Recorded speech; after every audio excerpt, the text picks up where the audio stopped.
నమస్తే welcome to వి3 news లక్ష్యం సమాజహితం నేను రంజిత్ బులెటిన్ల ముందుగా హెడ్లైన్స్ ఈసారి ఎన్నికల్లో వ్యూహం మార్చిన ప్రధాని బెంగళూరు సౌత్ నుంచి బరిలో దిగుతున్న మోదీ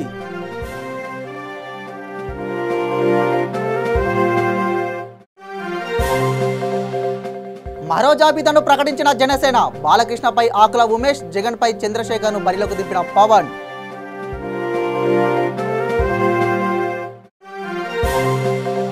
ఖమ్మం అభ్యర్థిని ఖరారు చేసిన ఏఐసీసీ కాంగ్రెస్ ఖమ్మం అభ్యర్థిగా టికెట్ దక్కించుకున్న రేణుకా చౌదరి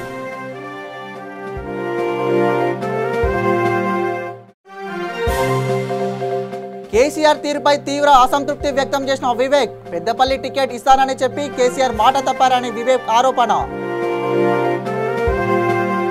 ఇక వివరాల్లోకి వెళ్తే హైదరాబాద్ రవీంద్ర భారతిలో అభినయ విద్యా వాచస్పతి స్వర్గీయ డిఎస్ దీక్షితులు మాస్టర్ సంస్కరణ సభ తెలంగాణ రాష్ట్ర ప్రభుత్వ భాషా సాంస్కృతిక శాఖ సౌజన్యంతో యువ కళావాహిని మరియు జంట నగరాల కళా సంస్థల ఆధ్వర్యంలో రవీంద్ర భారతి సమావేశ మందిరంలో ఘనంగా జరిగింది. ఈ కార్యక్రమంలో తెలంగాణ రాష్ట్ర ప్రభుత్వ సలహాదారు డాక్టర్ కెవి రమణాచార్యులు, సుద్దాల అశోక్ తేజ, పాలకుర్తి మధుసూదన్ రావు తదితర ప్రముఖులు పాల్గొన్నారు. ఈ సందర్భంగా దీక్షిత్ మాస్టర్తో తమ అనుబంధాలను నెవరవేసుకొని ఉద్వేగానికి లోనయ్యారు. ఈ కార్యక్రమానికి ప్రేక్షకులు పెద్ద ఎత్తున హాజరయ్యారు. మనిషి చెట్టులా బతకాలి. పైన పెద్దలకి, రమణాచార్య గారికి, శేషరావు గారికి, తదితర పెద్దలకు, ఇక్కడికి విచ్చేసిన కళాకారులకు, కళాభిమానులకు, ఆయన స్నేహితులకు, సన్నిహితులకు అందరికీ నమస్కారం. దీక్షిత్ గారి గురించి మాట్లాడే అర్హత నాకు ఉందో లేదో నాకు తెలియదు, కానీ నా అనుభూతి మాత్రం ఇక్కడ చెప్పుకోవాలనిపిస్తుంది. నా చిన్నతనం నుంచి నేను నటిని. నాకు 13 సంవత్సరాల వయసు నుంచి రంగస్థలమే నాకు తల్లి, తండ్రి అన్నీను. జన్మనిచ్చింది నా తల్లి దేహం అయినప్పటికీ నాకు బతుకు జన్మనిచ్చింది నాటకరంగం. మాస్టర్ గారు స్ట్రీట్ ప్లేస్ చేస్తున్నప్పటి నుంచి నాకు పరిచయం. తెనాలి, గుంటూరు జిల్లా తెనాలి తాలూకా కొలకలూరు మా మాస్టర్ గారిదని చెప్పడానికి నేను చాలా గర్వపడుతున్నాను, సంతోషపడుతున్నాను. ఎందుకంటే తెనాలి కళలకు నిలయం. ఆ తెనాలి గడ్డని ఆనుకొనున్న కొలకలూరు మా మాస్టర్ గారు, మన మాస్టర్ గారు, మన దీక్షిత్ గారు ఆ గడ్డపై పుట్టినందుకు నేను చాలా సంతోషపడుతున్నాను. అయితే ఆయనతో ఉన్న అనుబంధం నిజానికి ఆయన ఉన్నంత వరకు నాకు తెలియలేదు. అందరితో లాగానే మాట్లాడుతూ ఉండేదాన్ని.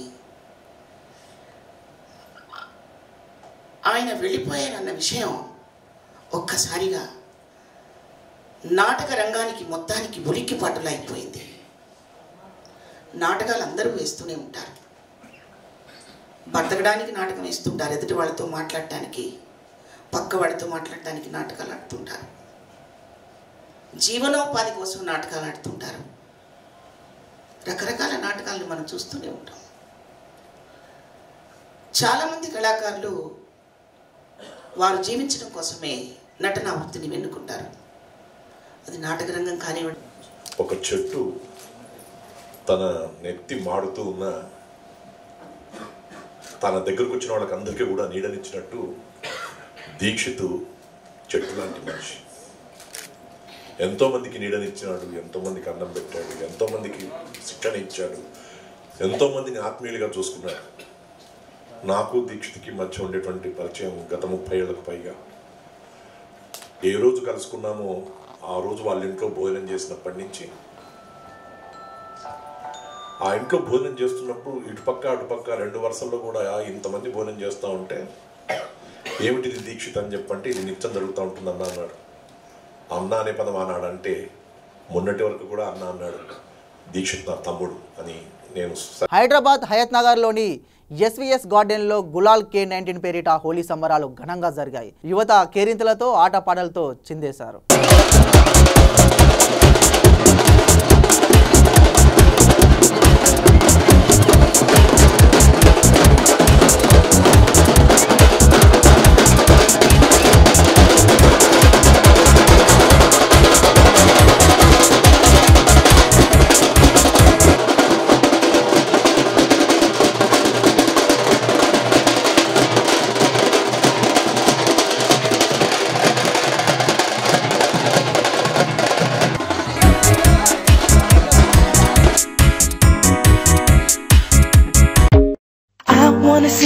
stars shine down, and I know what kind of girl you are. Still loving me, and I love you, babe.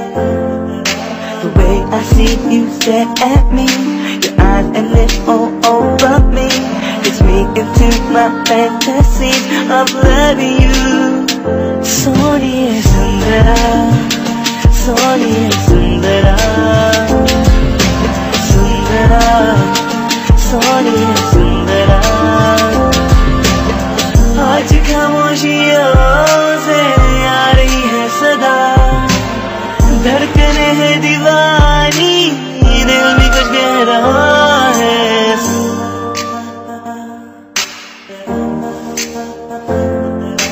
Sundara, Sonia Sundara,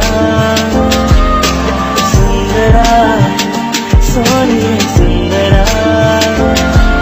My love is true and you should know. I adore the way you said my name. The tears I see when you see me hurt, the way I see you stare at me, your eyes and lips all over me, gets me into my fantasies of loving you. Sonia Sundara, Sonia Sundara, Sundara, Sonia Sundara.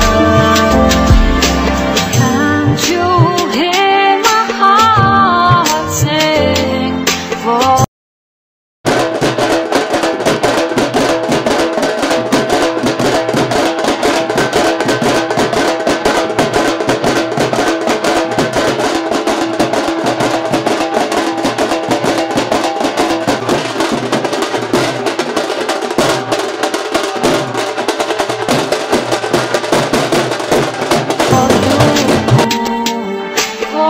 you, I'm saving all my dreams.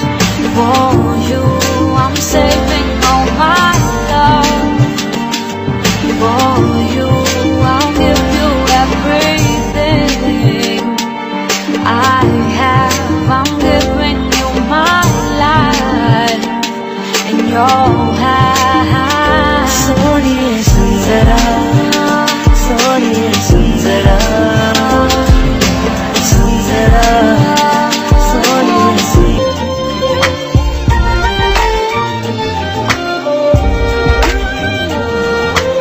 Bhagat Singh మండే అగ్నిగోళం, జ్వలించే నిప్పు కణిక, రెపరెపలాడే విప్లవ పతాక. భగత్ సింగ్ పేరు వింటేనే ప్రతి భారతీయుడి రోమాలు నిక్కబొడుచుకుంటాయి. 23 ఏళ్ల వయసులోనే దేశ స్వాతంత్రం కోసం పోరాడి ఉరికొయ్యను ముద్దాడాడు. సరిగ్గా ఇదే రోజు అంటే మార్చ్ 23, 1931 రాత్రి 7:30 తన స్నేహితులు విప్లవ యోధులైన సుఖ్దేవ్, రాజ్ గురులతో పాటు అసువులు బాశాడు. నిరంకుశ బ్రిటిష్ ప్రభుత్వం వారి ముగ్గురిని వరుసగా నిల్చోపెట్టి ఉరి తీసింది. ఉరికొయ్య ముందు నిల్చొని కూడా ఆ ముగ్గురు ఏమాత్రం భయపడలేదు. ఆ ధైర్యమే ప్రవాహంలా మారి తరువాతి తరాలకు చేరింది. ఆ విప్లవ వీరుని ఒకసారి స్మరించుకుంటూ V3 న్యూస్ అందిస్తున్న స్పెషల్ స్టోరీ. భగత్ సింగ్ ప్రస్తుతం పాకిస్తాన్లో ఉన్న పంజాబ్ ప్రాంతంలో కత్కార్ కలాన్ అనే గ్రామంలో 1907 సెప్టెంబర్ 28న జన్మించాడు. భగత్ సింగ్ తల్లిదండ్రులు కిషన్ సింగ్, విద్యావతి. భగత్ సింగ్ తాత అర్జున్ సింగ్ స్వామి దయానంద సరస్వతికి అనుచరుడు. అలాగే హిందూ సంస్కరణ ఉద్యమంలోనూ పాల్గొన్నాడు. అతని ప్రభావం భగత్పై బాగా ఉండేది. 13 ఏళ్ల ప్రాయంలో మహాత్మాగాంధీ సహాయ నిరాకార ఉద్యమం కూడా భగత్పై విపరీత ప్రభావం చూపింది. ప్రత్యక్షంగా స్వాతంత్ర పోరాటంలో మొదటిసారి పాల్గొన్నాడు. ప్రభుత్వ పుస్తకాలను, దుస్తులను తగలబెట్టాడు. అయితే గాంధీ చేపట్టిన అహింస ఉద్యమం వల్ల కాకుండా హింసాత్మక యుద్ధమంతో కూడా బ్రిటిష్ వారి ఆగడాలకు చెక్ పెట్టాలన్న ఆలోచనలో ఉండేవాడు. 1919లో జరిగిన జలియన్వాలా బాగ్ దురంతం అతనిలో బ్రిటిష్ వారి పట్ల కోపాన్ని మరింత పెంచింది. యుక్త వయసుకు వచ్చాక లాహోర్లోని నేషనల్ కాలేజ్లో చేరాడు. అప్పుడే అతనికి పెళ్లి చేసేందుకు కుటుంబ సభ్యులు ప్రయత్నించారు. దీంతో భగత్ ఓ ఉత్తరం రాసి ఇంటి నుంచి పారిపోయాడు. ఆ ఉత్తరంలో నా జీవితం దేశానికి అంకితం చేయాలనుకుంటున్నాను, ఇంకా వేరే కోరిక లేదు అని రాశాడు. ఇంటి నుంచి పారిపోయి నవజవాన్ భారత సభ అనే సంఘంలో చేరాడు. ఆ సంఘం ద్వారా యువకులను ఆకర్షించి స్వాతంత్రోద్యమ సాధనకు పురికొల్పాడు. అనంతరం హిందుస్థాన్ గణతంత్ర సంఘంలోనూ చేరాడు. అక్కడే అతనికి సుఖ్దేవ్ పరిచయమయ్యాడు. ఇద్దరు అనతి కాలంలోనే ఆ సంఘానికి నాయకులయ్యారు.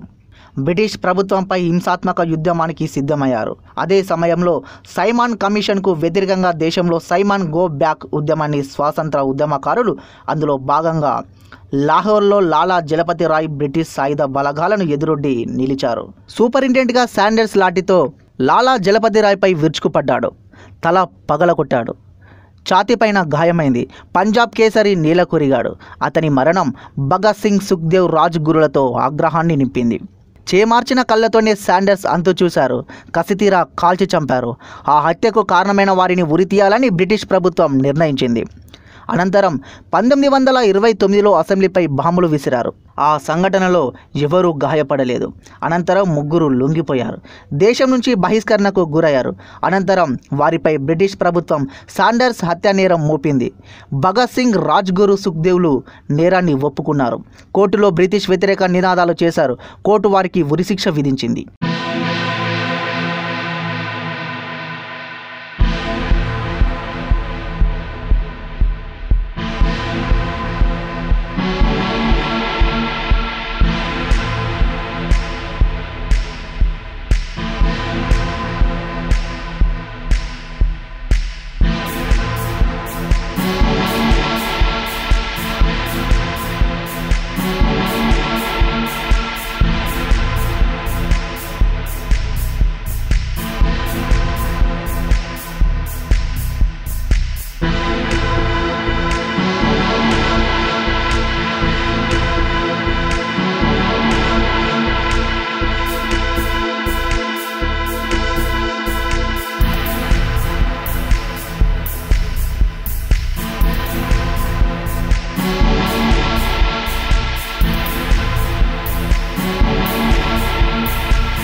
కేఎస్ కూనర్, జిఎస్ సింద్రా రాసిన పుస్తకం 2005లో అచ్చయింది.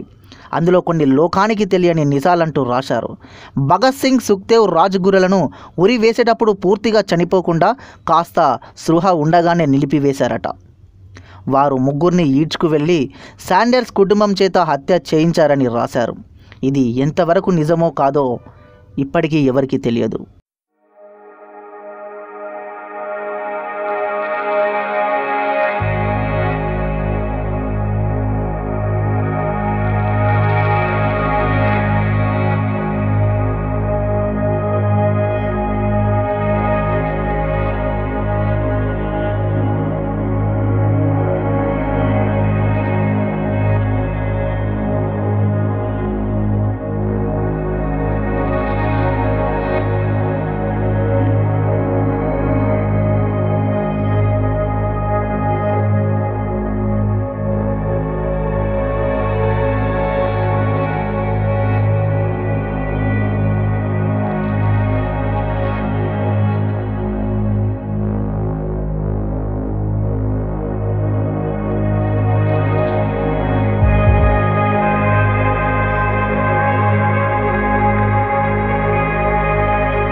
బులెటిన్లో ఒక చిన్న బ్రేక్.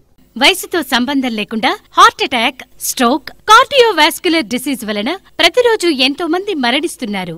దీనికి కారణం ఆహారపు అలవాట్లు, coronary risk factors, sugar, BP, అధిక కొలెస్ట్రాల్, ఊబకాయం, వ్యాయామం చేయకపోవడం, మానసిక ఒత్తిడి, రక్తనాళాలలో కొవ్వు చేరడం. అయితే గుండె సంబంధిత వ్యాధులు ఉన్నవారికి మరియు భవిష్యత్తులో గుండె సంబంధిత వ్యాధులు రాకుండా ఉండటానికి హార్ట్ ప్లస్ ఔషధం చక్కగా పనిచేస్తుంది. హార్ట్ ప్లస్ ఔషధ శక్తి హృదయ కండరాలను మృదువుగా ఉంచుతుంది. కరోనరీలో రక్త ప్రసరణ సాఫీగా జరిగేట్లు చూస్తుంది. రక్తనాళాల్లో గడ్డకట్టిన రక్తాన్ని కరిగిస్తుంది.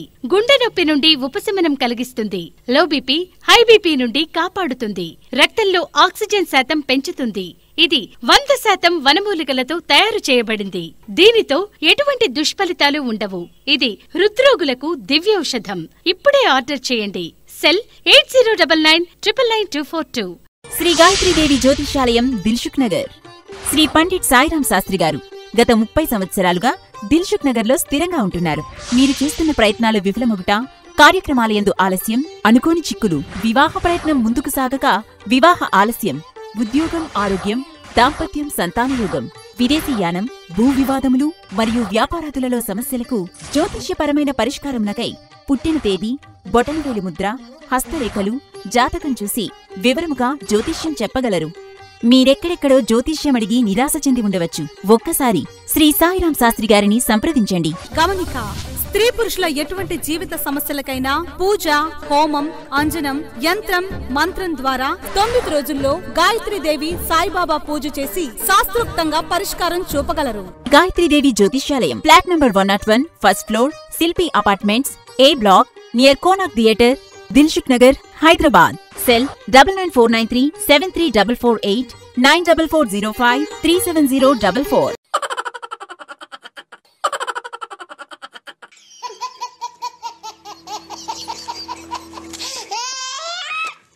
గిలిగిలిగా ప్రతిరోజు ఉదయం 11 గంటలకు, తిరిగి రాత్రి 9:30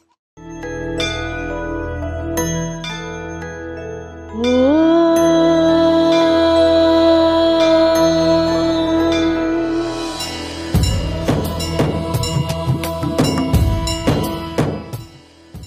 గుడి గంటలు ప్రతిరోజు ఉదయం 6 గంటలకు.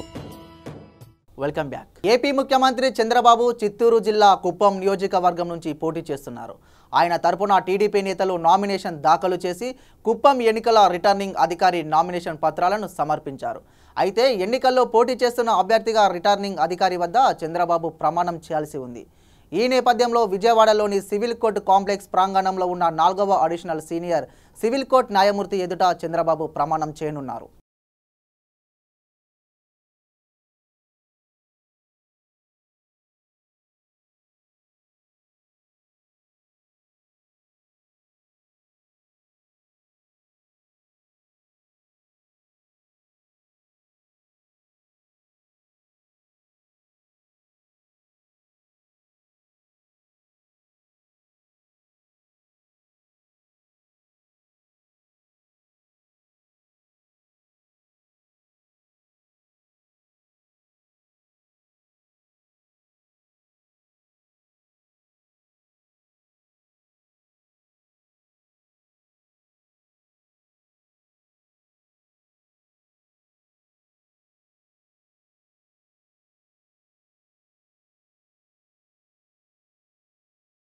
ఆంధ్రప్రదేశ్ అసెంబ్లీ ఎన్నికల తేదీ సమీపిస్తున్నప్పటికీ రాజకీయ వలసలు కొనసాగుతూనే ఉన్నాయి.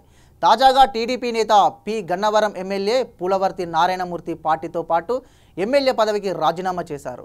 పి గన్నవరం టికెట్ను ఈసారి నేలపూడి స్టాలిన్ బాబుకు కేటాయించడంతో మనస్తాపం చెందిన నారాయణమూర్తి టీడీపీని వీడారు.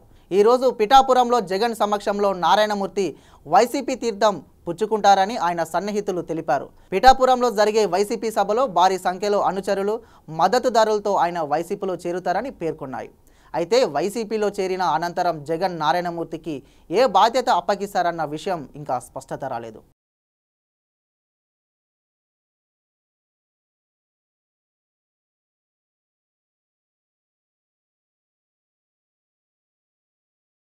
దక్షిణాదిలో పట్టు సాధించాలని ప్రయత్నిస్తున్న బీజేపీ ఈసారి ఎలాగైనా ఇక్కడ పెద్ద మొత్తంలో సీట్లు కొల్లగొట్టాలని భావిస్తుంది. ఇందులో భాగంగా బెంగళూరు సౌత్ నుంచి ప్రధాని నరేంద్ర మోదీ స్వయంగా బరిలో దిగుతున్నట్లు వార్తలు వినిపిస్తున్నాయి. కర్ణాటకలో మొత్తం 28 సీట్లు ఉండగా అందులో 21 స్థానాలకు బీజేపీ అభ్యర్థులను నిలబెట్టింది. ఇందులో బెంగళూరు సౌత్ లేకపోవడం ఈ ఊహాగానాలకు మరింత బలం చేకూరుస్తుంది. నిజానికి ఈ స్థానం నుంచి దివంగత కేంద్ర మంత్రి అనంత కుమార్ భార్య తేజస్విని బరిలోకి దించాలని బీజేపీ భావించింది. అయితే అనూహ్యంగా ఆమెను పక్కనబెట్టి మోదీ పేరును తెరపైకి తీసుకొచ్చారు. నిజానికి మోదీ వారణాసితో పాటు గాంధీనగర్ నుంచి బరిలోకి దిగాలని భావించారు. అయితే గాంధీనగర్ నుంచి పార్టీ చీఫ్ అమిత్ షా బరిలోకి దిగుతుండటంతో మోదీ బెంగళూరుకు షిఫ్ట్ అయినట్టు తెలుస్తుంది.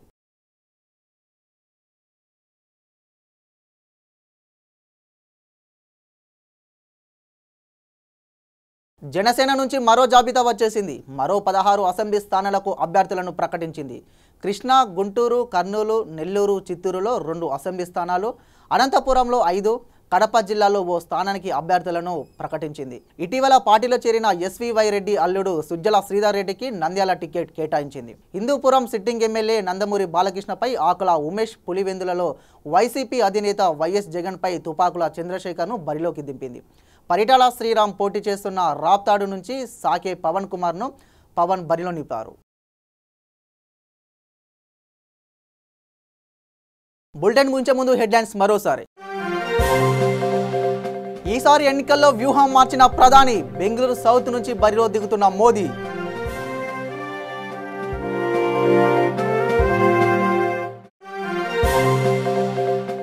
మరో జాబితాను ప్రకటించిన జనసేన, బాలకృష్ణపై ఆకుల ఉమేష్, జగన్పై చంద్రశేఖర్ను బరిలోకి దింపిన పవన్.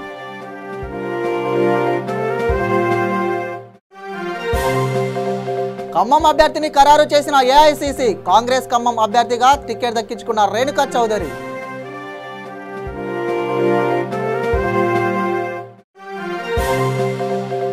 కేసీఆర్ తీరుపై తీవ్ర అసంతృప్తి వ్యక్తం చేసిన వివేక్, పెద్దపల్లి టికెట్ ఇస్తానని చెప్పి కేసీఆర్ మాట తప్పారని వివేక్ ఆరోపణ. ఇవి బులెటిన్ విశేషాలు. చూస్తూనే ఉండండి వీటి న్యూస్. లక్ష్యం సమాజహితం.